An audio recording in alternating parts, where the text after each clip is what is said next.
What if I told you that the years between 614 and 911 AD never actually happened?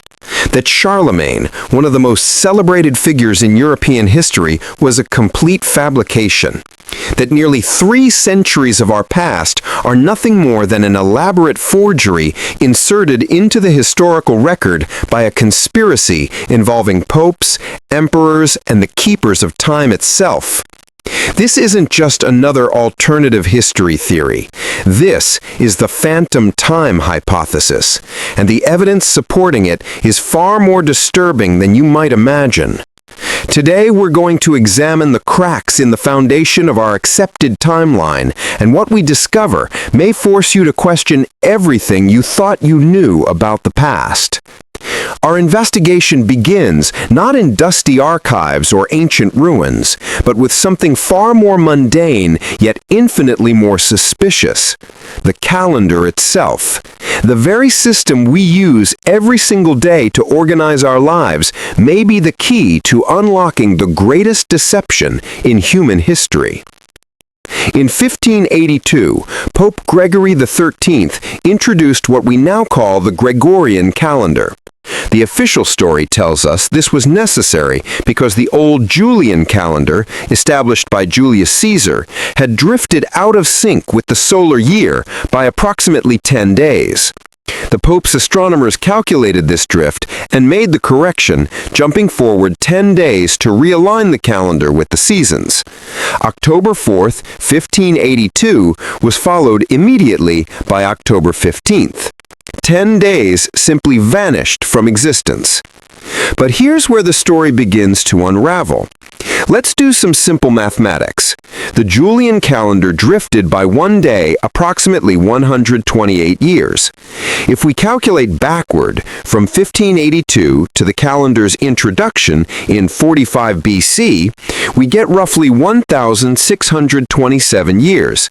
Dividing that by 128 gives us about 12 to 13 days of drift. Yet Pope Gregory only corrected for 10 days.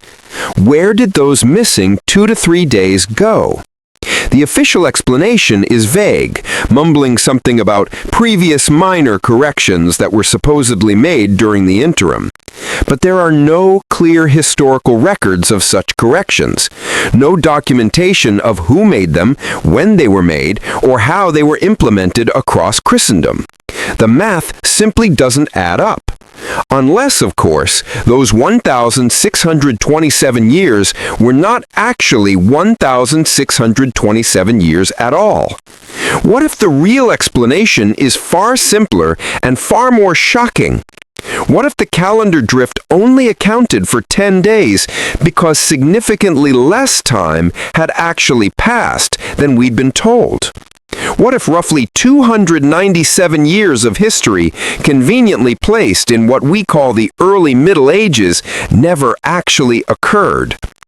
This would explain the mathematical discrepancy perfectly, but it also means that nearly 3 centuries of accepted history, complete with emperors, battles, and cultural developments, would have to be fictional. This radical idea was first proposed in 1991 by German historian Heribert Illig in his book Das erfundene Mittelalter, or The Invented Middle Ages. Illig didn't just notice the calendar anomaly, he found a disturbing pattern of inconsistencies, gaps, and outright impossibilities clustered around this specific period of history. The more he investigated, the more the official timeline seemed to crumble under scrutiny. Let's examine the most glaring problem, one that historians have struggled to explain for decades. The period we're questioning, from roughly 614 to 911 AD, is known as the Early Middle Ages, or more tellingly, the Dark Ages. And it's called dark for a very specific reason. There is almost nothing there. No significant architectural developments, virtually no technological progress, a mysterious absence of written records compared to the periods immediately before and after. It's as if civilization simply went to sleep for 3 centuries and then woke up exactly where it left off. This absence is so pronounced that mainstream historians have invented a concept to explain it: the idea of a historical pause where progress inexplicably stopped. But has there ever been another 300-year period in recorded history where human civilization simply froze in place, where no meaningful developments occurred? The very concept defies everything we know about how societies evolve. Yet we're expected to accept it without question for this one convenient slice of time. Let's make this concrete by looking at architecture. The Romans built structures of breathtaking sophistication: the Colosseum, the Pantheon, complex aqueduct systems, roads that still exist today. Their engineering knowledge was extraordinary. Then, according to official history, the Western Roman Empire falls in 476 AD. What comes next should be a gradual decline in architectural capability as knowledge is slowly lost. Instead, we see something bizarre. For the next several centuries, virtually nothing of architectural significance is built. Then, suddenly, around the year 1000 AD, we see an explosion of cathedral construction across Europe, featuring engineering techniques that seem to appear out of nowhere. The Gothic cathedrals that begin to rise in the 11th and 12th centuries demonstrate mathematical precision, structural innovation, and aesthetic sophistication that supposedly emerged from a civilization that had been building nothing but crude wooden structures for 300 years. How does this make sense? How do you go from primitive construction to the soaring vaults of Chartres Cathedral without any visible progression of technique? It's as if the builders of the early medieval period never existed, and the Romanesque and Gothic architects picked up directly where the Romans left off. Because perhaps that's exactly what happened. The same pattern repeats in literature and learning. The late Roman period produced sophisticated philosophers, historians, and poets. Then comes the supposed Dark Age, where literary output drops to nearly nothing. The few texts that do exist from this period are copies of copies, many of which first appear in manuscripts dated to the 10th century or later. There are no original documents, no contemporary accounts written on materials that can be scientifically dated to the 7th, 8th, or 9th centuries. Everything we know about this period comes from sources written after the phantom time would have ended. And then, miraculously, around the turn of the first millennium, learning explodes back onto the scene. Universities begin to form. Classical texts that had supposedly been preserved through the dark centuries suddenly become widely available. Scholars begin debating philosophy and science with a sophistication that seems impossible for people whose recent ancestors were supposedly illiterate and living in squalor. Unless, of course, those ancestors weren't as distant as we've been told. Unless the learned Romans and the learned medieval scholars were separated by far fewer generations than the official timeline suggests. But the most damning evidence, the smoking gun of this entire investigation, concerns one man. A man whose very existence may be the linchpin of the entire deception. Charlemagne. Charles the Great, King of the Franks and Lombards, Emperor of the Romans, unifier of Western Europe. He is perhaps the most important figure of the early Middle Ages. His empire, his cultural achievements, his religious reforms, all of it forms the foundation of medieval European history. Remove Charlemagne, and the entire structure collapses, which is precisely why his existence is so deeply suspicious. Let's examine the life of this supposed great emperor with the same critical eye we would apply to any historical claim. Charlemagne was allegedly born in 742 AD and died in 814 AD. During his 72-year life, he conducted over 50 military campaigns, personally leading his armies across vast distances. He conquered and united territories spanning modern-day France, Germany, Italy, and beyond. He established a palace school that became a center of learning. He reformed the church, standardized weights and measures, and commissioned the copying of classical texts that would otherwise have been lost. In short, he accomplished more in one lifetime than most civilizations accomplish in centuries.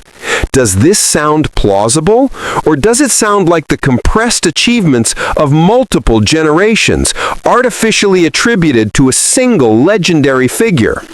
When we create a fictional character to serve as the symbolic founder of a new historical era, we tend to give them superhuman qualities.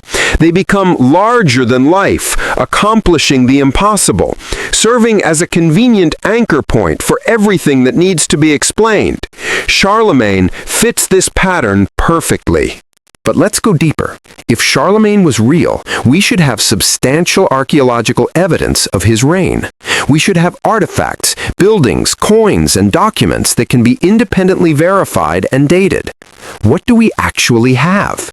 The primary source for Charlemagne's life is a biography written by a monk named Einhard.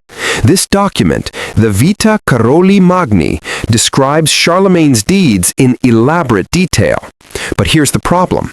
The oldest surviving manuscript of this biography dates to the late 10th century, more than 150 years after Charlemagne's supposed death. We have no contemporary copies. We have no way to verify that Einhard even existed, let alone that he wrote this text during Charlemagne's lifetime. The same pattern holds for other evidence of Charlemagne's reign. The architectural projects attributed to him, particularly his palace chapel at Aachen, show construction techniques and stylistic elements that are far more consistent with later medieval building than with the early 9th century. When these structures are examined closely, they appear to have been built in the Romanesque period, around the 11th or 12th century, and then backdated to fit the Charlemagne narrative. The coins bearing his name and image share suspicious similarities with later medieval coinage, suggesting they were created retroactively as well. What we're looking at is not a historical figure whose existence is well documented and beyond doubt. We're looking at a carefully constructed myth, supported by documents and artifacts created long after the fact, all designed to fill a gap in the historical record. A gap that exists because the years in question never actually occurred. Now, I can already hear the objections forming in your mind. How could such a massive conspiracy be possible? Who would have the power and motivation to insert 3 centuries of fake history into the timeline? And perhaps most importantly, how could they get away with it? These are fair questions, and the answers are as fascinating as they are disturbing. The key to understanding how this deception was possible lies in understanding who controlled the recording and preservation of history during this period. In the medieval world, literacy was not widespread. The vast majority of the population could neither read nor write. The only institutions with the resources and knowledge to maintain written records were the church and the royal courts, and often these two powers were deeply intertwined. If you controlled these institutions, you controlled the past. You decided what was written down and what was remembered. You had the power to invent history wholesale, and no one would have the ability to challenge you. Enter the key figure in this conspiracy, Pope Sylvester II. According to the official timeline, Sylvester became pope in 999 AD, right at the turn of the millennium. He was a remarkable figure, supposedly a brilliant scholar who studied mathematics and science, brought Arabic numerals to Europe, and was even rumored to have made a pact with the devil to gain forbidden knowledge. But here's what makes Sylvester truly interesting for our investigation. He was also closely allied with the Holy Roman Emperor Otto III. Otto III had a problem. His empire, which he believed was the continuation of the ancient Roman Empire, had a legitimacy crisis. The Western Roman Empire had supposedly fallen centuries earlier, and Otto's claim to be the true heir of Rome rang hollow. What if the gap between the fall of Rome and his own reign could be filled with a glorious history of Christian emperors, culminating in his own destiny as the prophesied leader who would usher in the year 1000 and the new millennium? What if that history could include a great predecessor, a model Christian emperor against whom Otto could measure himself and from whom he could claim descent, both political and spiritual? This is where the invention begins. Working together, Pope Sylvester and Emperor Otto had both the motivation and the means to fabricate history. They needed to create continuity between ancient Rome and their own time. They needed to establish the authority of both the papacy and the Holy Roman Empire, and they needed to do it in a way that would seem unquestionable to future generations. So they invented Charlemagne and his empire. They created a papal lineage that filled the gap. They forged documents and backdated them, and they added 297 years to the calendar, inflating their position in history and ensuring that they would be seen as the rightful heirs of a long and glorious Christian tradition. The beauty of this conspiracy, if we can call it that, is its simplicity. Once the false timeline was established and enough forged documents were in circulation, it became self-perpetuating. Later chroniclers, working from the corrupted sources, would accept the invented history as fact. They would write their own accounts based on these lies, adding new layers of detail and further obscuring the truth. Within a few generations, the fabrication would become indistinguishable from reality. The only evidence of the crime would be the occasional inconsistency, the mathematical impossibility, the suspicious gap in the archaeological record, clues that would be explained away by those invested in maintaining the official story. But we're not done, because if this conspiracy theory is true, if nearly 2 centuries were indeed invented and inserted into our timeline, then the implications go far beyond mere academic curiosity. It means our entire understanding of history, our civilization's origin story, is built on a foundation of lies. And if they could lie about this, what else have they lied about? Let's explore what else becomes clear once we accept the phantom time hypothesis. Suddenly, dozens of other historical mysteries begin to make sense.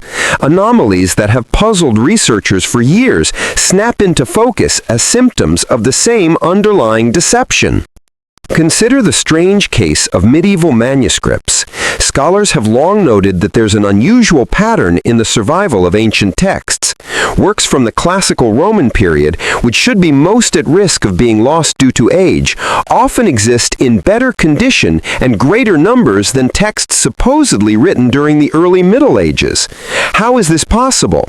How did documents from the 1st, 2nd, and 3rd centuries AD survive in better shape than documents from the 7th, 8th, and 9th centuries? The answer becomes obvious once you realize that those 7th, 8th, and 9th century documents don't actually exist in their original form. They were created later and backdated, and the forgers didn't do as thorough a job as they thought. Look at the language itself. Latin, the language of the Roman Empire, supposedly evolved gradually into the various Romance languages, French, Spanish, Italian, over the course of the early Middle Ages. But linguistic analysis shows that the rate of change required to transform classical Latin into these medieval languages is far too rapid if we accept the official timeline. However, if we remove the phantom centuries, if we compress the timeline, the rate of linguistic evolution becomes much more plausible. The languages developed exactly as quickly as we would expect, but over a shorter period than we've been told. Then there's the problem of Byzantine-Islamic relations. According to the official history, the Islamic Golden Age and the Byzantine Empire coexisted for centuries, engaged in complex diplomatic, military, and cultural exchanges. Yet when we examine the historical records from both sides, we find strange gaps and inconsistencies in their accounts of each other. Battles that should have been recorded by both sides appear in only one set of chronicles. Treaties that supposedly shaped the region for generations leave almost no archaeological trace. The timeline of their interactions only makes sense if we compress it significantly, removing the phantom centuries that created these paradoxes. Even more telling is the archaeological evidence from this period, or rather the lack thereof. When archaeologists excavate sites from the Roman period, they find abundant remains: coins, pottery, building foundations, everyday items. The same is true for the High Middle Ages, from roughly the 11th century onward. But for the early Middle Ages, that dark period between the fall of Rome and the emergence of medieval civilization, the archaeological record is bizarrely sparse. Where are the artifacts of daily life? Where are the settlements, the workshops, the marketplaces that should have existed if millions of people lived through these centuries? The ground itself seems to confirm that far fewer years passed than the history books claim. This brings us to one of the most fascinating pieces of supporting evidence, the testimony of radiocarbon dating. Carbon-14 dating is the primary method used to determine the age of organic materials. When scientists first began applying this technique to artifacts and documents from the early Middle Ages, they encountered a puzzling problem. The dates didn't quite match the historical timeline. Samples that should have been from the 7th or 8th centuries AD kept coming back with dates that suggested they were actually from the 10th or 11th centuries. This discrepancy was explained away as a limitation of the technique, a known plateau in the radiocarbon calibration curve that makes precise dating difficult for this specific period. But what if it's not a limitation of the technique? What if the radiocarbon dates are correct and the historical timeline is wrong? The pattern continues with dendrochronology, the study of tree rings. Tree ring dating is considered one of the most accurate methods for determining when wooden structures were built. When dendrochronologists examined timbers from buildings supposedly constructed during the early Middle Ages, they found something strange. There were gaps in the tree ring sequences, periods where the expected pattern simply didn't appear. The official explanation is that these gaps represent years where no suitable trees were available for construction, or where records were lost. But there's another simpler explanation. Those years never happened. The trees don't show growth rings for the phantom centuries because they weren't growing yet. They didn't exist because time itself had not progressed as far as the falsified timeline claimed. Now, let's address the most common counter-argument to the phantom time hypothesis. Critics say that too many independent sources from different cultures would all have to be involved in the conspiracy for it to work. Chinese, Islamic, and Byzantine chronicles all record events during this period. How could they all be synchronized in their deception? This objection seems powerful at first, but it crumbles under examination. First, we must understand that the historical records from these other civilizations were not truly independent. Medieval chroniclers, regardless of their culture, regularly copied from one another, borrowed frameworks, and synchronized their timelines through trade and diplomatic contact. When Christian Europe established its expanded timeline, this framework would have been gradually adopted by or imposed upon neighboring civilizations that engaged with it. The Islamic world, the Byzantine Empire, even distant China would have adjusted their own chronologies to align with the dominant European calendar as they increased contact through trade routes and military conflicts. By the time anyone thought to question the timeline, it had already been universally accepted. Second, when we examine the actual primary sources from these other civilizations, we find that their records for this period are also surprisingly sparse and problematic. Chinese dynastic histories show suspicious gaps and inconsistencies during the centuries that align with the European Dark Ages. Islamic chronicles describing the earliest centuries of Islam rely heavily on sources compiled long after the events they claim to describe. The Byzantine sources are notoriously difficult to date accurately and often contain obvious interpolations, sections that were clearly added later. The pattern of missing or suspicious evidence is global, not just European. This suggests a global timeline corruption, not multiple independent historical developments. But here's where the theory takes an even more unsettling turn. Let's ask ourselves, why? Why would anyone go to such extraordinary lengths to falsify history? Surely, there must be a deeper purpose beyond simply legitimizing a pope and an emperor. And indeed, there is. The insertion of the phantom centuries served a profound psychological and spiritual purpose that goes to the heart of Western civilization's self-understanding. The year 1000 AD holds immense significance in Christian eschatology. It was widely believed to mark the end of the millennium described in the book of Revelation, a period after which Satan would be released and the end times would begin. As the actual year that should have been called 1000 approached, which, if we remove the phantom time, was really around the year 700, anxiety about the apocalypse would have been reaching a fever pitch. People were preparing for the end of the world. Society was on the brink of collapse, driven by millennial panic. Now imagine you're the authorities of that time, the Pope and the Emperor. Your people are paralyzed by fear. The economy is failing. Chaos threatens to engulf everything. What do? You perform the ultimate act of social engineering. You reset the calendar. You announce that the year is not actually 700, but 997. You tell people that the millennium has not yet arrived, that they still have time, that the apocalypse is not imminent. And to make this believable, you create a detailed history of the centuries that supposedly passed, complete with emperors and saints and cultural achievements. You quite literally give your civilization a second chance by adding time to the clock. This psychological manipulation had a profound effect. The panic subsided. People returned to their normal lives. Commerce resumed. Building projects commenced. And civilization, which had been on the verge of self-destruction due to apocalyptic terror, stabilized and eventually flourished. The invented history served as a buffer, a psychological cushion that prevented the end of millennium panic from destroying society. In a twisted way, the lie saved the world.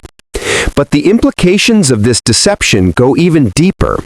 If our timeline has been manipulated once, who's to say it hasn't been manipulated multiple times? Who's to say that other periods of history, periods we think we understand, aren't also fabricated or distorted? The very concept of historical truth becomes uncertain. We're left in the position where we must question everything, where even the most basic assumptions about our past are open to doubt. This brings us to perhaps the most disturbing question of all. If the phantom time hypothesis is correct, what year is it really? If we subtract the 297 phantom years from our current calendar, the year 2025 would actually be the year 1728. We're not in the 21st century, we're in the early 18th. The entire modern era, everything we think of as contemporary history, is shifted backwards. The Renaissance happened far more recently than we think. The Age of Exploration, the Protestant Reformation, the Scientific Revolution, all of it is closer to us in time than the official timeline suggests. This has profound implications for how we understand progress and development. If human civilization accomplished all of its modern achievements in fewer years than we thought, it means we developed much faster than the official history claims. It means our ancestors were far more capable, far more advanced than we give them credit for. And it means that the narrative of slow, gradual progress that forms the foundation of modern historical thinking is deeply flawed. Let's examine some additional evidence that supports this compressed timeline. The rate of technological development, for instance, seems unusually slow in the official history. It supposedly took over 1,000 years to go from the fall of Rome to the printing press. But if we remove the phantom centuries, that timeline shrinks to about 700 years, which is far more consistent with the rate of technological advancement we observe in other periods. Similarly, the progression of architectural styles makes more sense in a compressed timeline. The jump from late Roman architecture to Romanesque and then to Gothic happens too quickly if we accept the official dates, but it becomes plausible if we remove the intervening phantom time. The same analysis applies to art.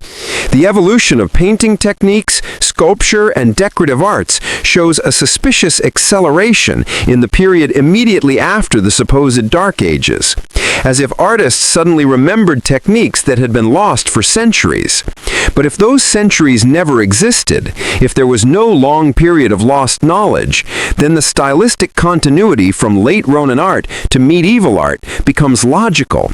The artists didn't rediscover anything, they simply continued developing their craft in an unbroken tradition that was later obscured by the insertion of phantom time. Now let's address another common objection. What about astronomy? Surely the positions of stars, the records of eclipses, the observations of comets and other celestial phenomena would reveal if the timeline had been tampered with. Ancient astronomers from multiple cultures recorded these events.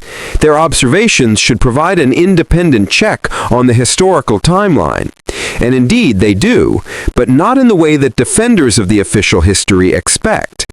When researchers have attempted to verify historical dates using astronomical events, they've encountered numerous problems. Eclipse records from the early Middle Ages often don't match the calculated positions of celestial bodies. Comets that supposedly appeared according to historical chronicles would not have been visible from the locations described.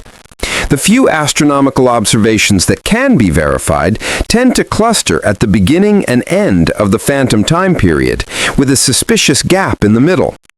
It's as if the forgers who created the false timeline knew they needed to include some astronomical data to make their fabrication believable, but they didn't have enough actual observations from the phantom centuries to fill in all the gaps, so they extrapolated, made educated guesses, and occasionally got the details wrong.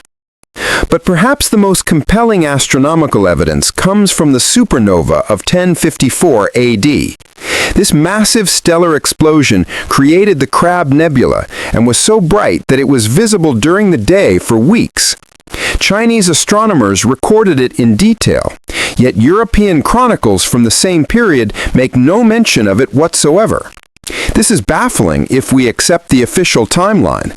How could such a spectacular event, visible to the naked eye across the entire northern hemisphere, be recorded in Asia but completely ignored in Europe?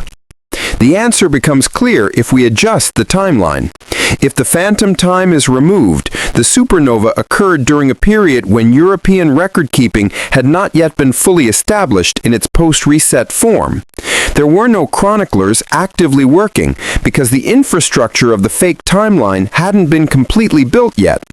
The silence about the supernova isn't evidence of European ignorance, it's evidence of a historical gap, a seam in the fabricated timeline where the lie becomes visible. We must also consider the evidence from coinage.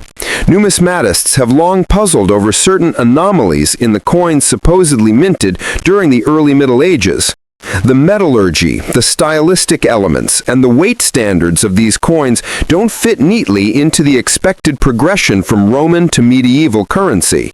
Some coins attributed to the 8th or 9th centuries show techniques that shouldn't have been available yet according to the official history of metallurgical development. Other coins show a suspicious lack of wear for objects supposedly used in circulation for decades or centuries. The pattern suggests that many of these coins were created later and backdated, minted specifically to provide physical evidence for the invented timeline. The same is true of other artifacts.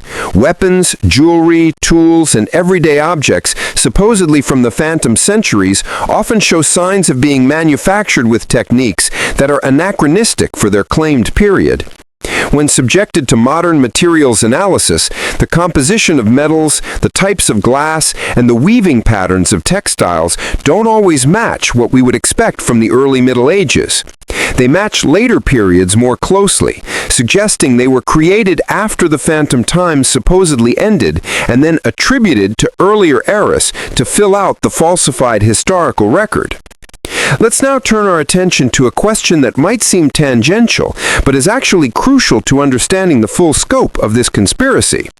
What happened to the people who were alive when the calendar was reset?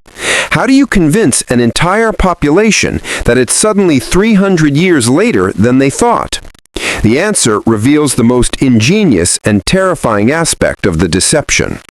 You don't tell them, not directly. What you do instead is create a gradual transition over 1 or 2 generations. The conspiracy begins at the highest levels, with the Pope and Emperor and their closest advisors. They issue new documents, new charters, new official proclamations, all dated to the new extended timeline. Monasteries and cathedral schools, which control literacy and education, begin teaching the new chronology. They train a new generation of scribes and scholars who know only the false timeline. Meanwhile, the vast illiterate population, who have no independent way of tracking years, simply accept what the authorities tell them. Remember, for the average person in medieval Europe, the specific year meant almost nothing. They didn't celebrate birthdays. They didn't have calendars on their walls. Their sense of time was seasonal and cyclical, not linear and numerical. Years were referenced by the reign of the current king or the tenure of the local bishop, not by an abstract number. So when the authorities announced a new way of counting years, most people wouldn't have noticed or cared. By the time anyone who might have questioned the change died, the new timeline was firmly established. The next generation, taught from childhood that Charlemagne lived 300 years ago, would have no reason to doubt it. This kind of large-scale social manipulation is not without historical precedent. We know that calendars have been reformed multiple times throughout history, often with political motivations. The Roman calendar was restructured by Julius Caesar and later by Augustus. The French revolutionary government tried to implement an entirely new calendar system to break with the past. The Soviet Union experimented with alternative week lengths to increase productivity. In each case, the authorities in power recognized that controlling time, controlling how people measure and conceptualize their place in history, is a form of power far more profound than controlling territory or wealth. If you can change how people understand when they are, you can change how they understand who they are. And this brings us to the ultimate question that this entire investigation has been building toward. If the phantom time hypothesis is true, what does it mean for us today? How should this knowledge change how we view history, authority, and truth itself? These aren't merely academic questions. They strike at the foundation of how we understand reality. First, and most obviously, it means we must approach all historical claims with far more skepticism than we typically do.